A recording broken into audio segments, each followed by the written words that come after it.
লোটে মাছ হয়ে এসছে কি প্রায় হয়ে গেছে। এবার গরম মশলা ছড়িয়ে দেবো, একটু ঢাকা দিয়ে তারপর লাভিয়ে দেবো। দেখো তেল বার হয়ে গেছে, জানবে লোটে মাছ হয়ে গেছে। আলুটা ভালো করে ভেজে নিলাম। আলু ছাড়াও হয়, কিন্তু আমার ছেলেটা আলু দিয়ে ভালোবাসে, দিয়ে আলু করলাম। সবার ভালো করে তো করতে হবে না, বাবা একরকম খাবে, ছেলে একরকম খাবে, সবাইকে তো ইয়ে করে নিয়ে চলতে হবে। এই যে আদা রসুন বাটা দিয়ে দিলাম, দিয়ে ভালো করে কষিয়ে নেবো।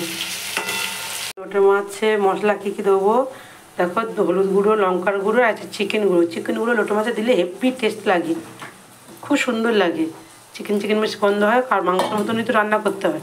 ওদের মশলাটা গুলিয়ে নিলাম জল দিয়ে, এবার ঢেলে দেবো ভালো করে।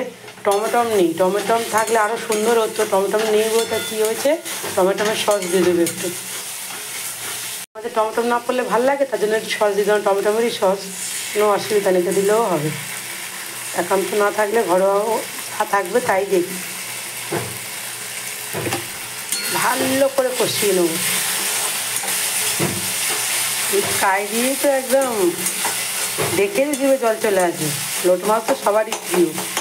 তোমরা পরিমাণ দেবে, একটু চিনি দেবে, চিনি দিতে ভুলবে না, চিনি তো টেস্ট আনে। চিনি দিয়ে দিলাম, লোটে মাছগুলো দিয়ে দিলাম, দিয়ে হালকা হালকা করে নাড়বো।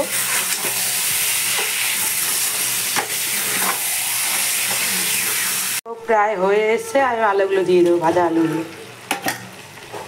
আরও শুকনো হবে।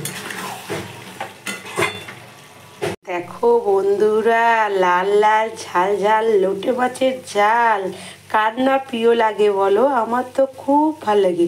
বন্ধুদের কি লোটে মাছ ভালো লাগে? তা ঝটপট বানিয়ে নাও লোটে মাছ। আমার লাল লাল ঝাল ঝাল লোটে মাছ রেডি।